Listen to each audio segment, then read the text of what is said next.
Okay, it's time to start sculpting.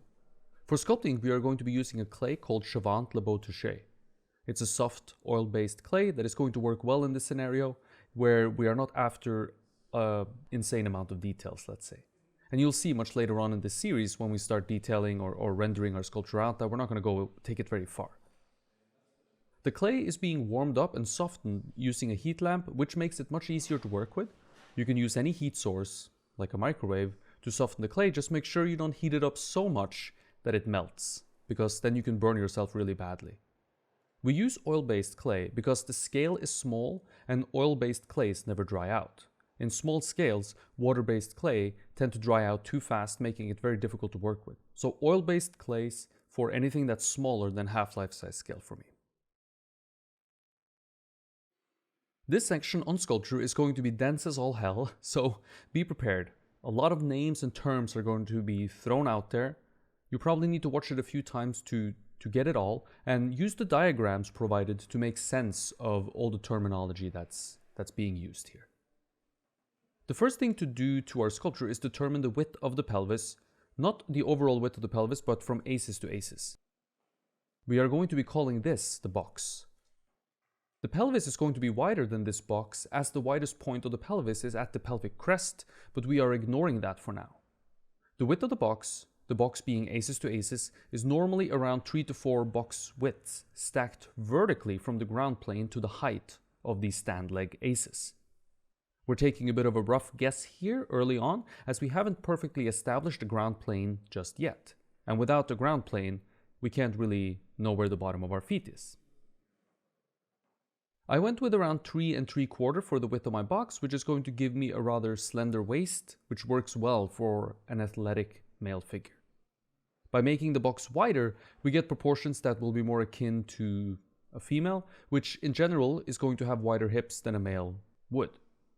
Even though we made a rough guess at this point in regards to the width of the box, it won't matter too much, as we can always make the legs longer to make the width of the box seem more narrow, or we can expand the width of the box to make the legs seem shorter, and change the overall proportions. This is the great benefit of having a bit of space below where we believe the feet are going to end up. It affords us flexibility.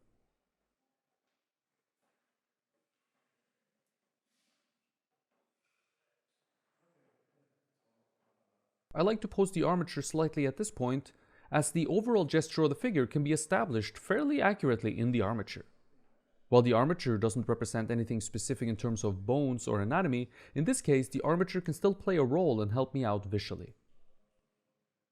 The only thing that is a landmark on the armature actually is the bottom of the box, which lines up with the bottom of the torso where the leg armature wire extends horizontally out from. This is going to end up being our pubic symphysis, or the crotch if you will, and we chose to do it this way since it will afford us the most length possible in the legs. If the legs start right here, and this is the highest point up they can start, without the armature interfering with the legs, of course.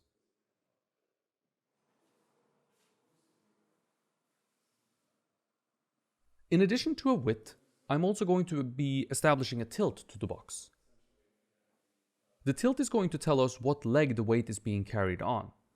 If the left side of the box is being raised up, then the weight is likely being carried on the left leg.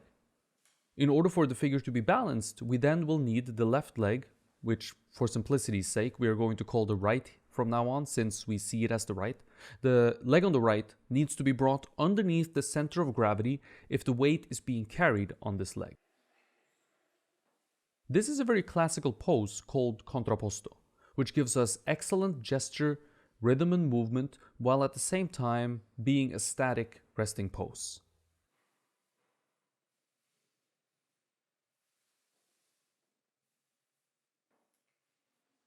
So with the box established from the front, we can begin to establish the next bony mass of the human body. And we're traveling up, of course, and that's going to be the ribcage, which will shorten and call the egg. Well, I'll move back and forth between those two terms. And the reason we call it the egg is because it's sort of egg-shaped. First, we want something to draw on here, and we can't draw on the armature wire easily, so we need to cover it with clay so that we can then draw on the clay. Drawing on the surface of the clay is a cornerstone of the technique that I employ, and helps us out tremendously as we're measuring and checking things without committing clay and work to them. So we always draw first on the clay, and then once the drawing is confirmed, you will add clay to the drawing. With clay on the armature, I want to begin to draw on the center line, which will represent the spine. This center line has some rules to it that we must follow in order for us to get a spine that does what a real spine can and will do. Before we draw on the center line, however, I'd like to find some simple landmarks on the ribcage. First, we should find the height of the bottom of the sternum.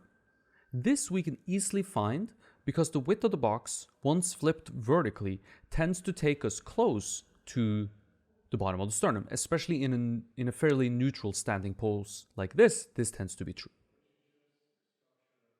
While not always exact, this tends to be fairly close to what we find in reality, though you will certainly find variation, of course, if you're working from life. From the bottom of the sternum, we can find the pit of the neck, which from now on we will shorten and call the PON. The PON is at the top of the ribcage from the front. The ribcage is taller in the back than it is in the front, but we'll get to that once we get to the side and the back view.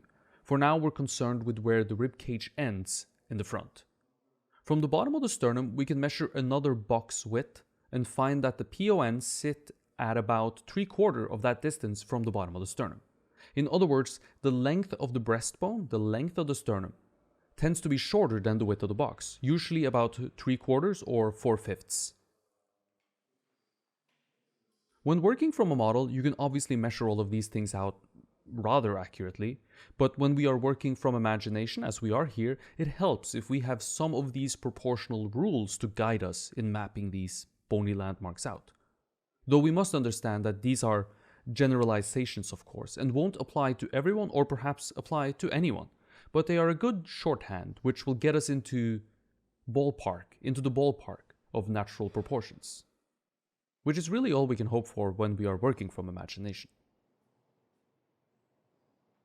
With the height of the two important landmarks of the ribcage, the bottom of the sternum and the PON established, we can find their position left to right, and this is going to solve a major riddle for us, namely gesture. Since we are in the contrapposto, we can understand, or we know, that the balance of the figure should travel through the middle of the figure. This is always the case if we're in a static pose that is not supposed to fall over. We need essentially a line of balance running through our figure. The pelvis tilts, and so the ribcage tends to tilt a little bit to the other direction, but it usually doesn't tilt as much as the pelvis. If we push the tilt of the ribcage over too much to match the tilt of the pelvis or mirror it, it tends to look like the figure is leaning over to the side in a sort of an unnatural kind of way, like he's looking down at his feet or something. The PON will usually line up with a standing leg ankle, and as you can see here, passes close to the center of the box at the top. The final piece to our gesture puzzle is to connect all our bony landmarks with the center line. The center line represents the spine, and we must therefore consider what the spine is capable of doing and what it naturally does when we decide on drawing our center line.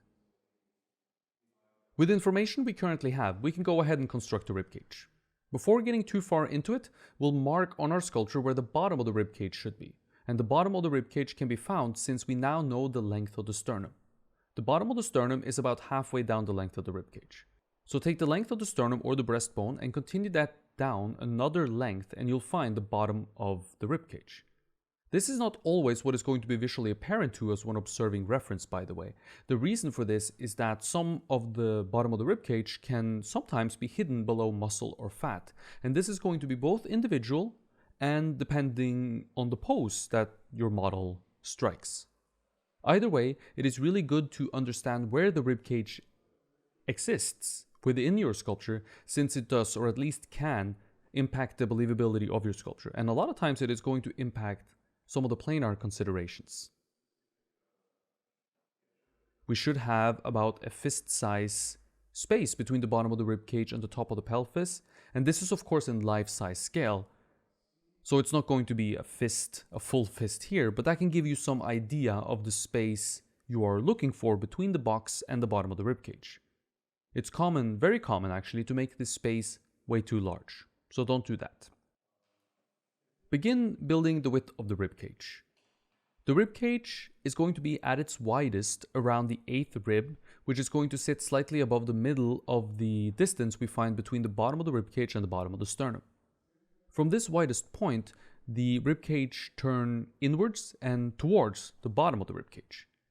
This landmark we will often call the corner of the ribcage, as it's visually often the bottom of the ribcage as we see it on a model, and also where the ribcage turns back in space, going from more vertical to more horizontal, heading towards the back of the figure essentially. The arch or the opening of the ribcage from the front can be drawn on now.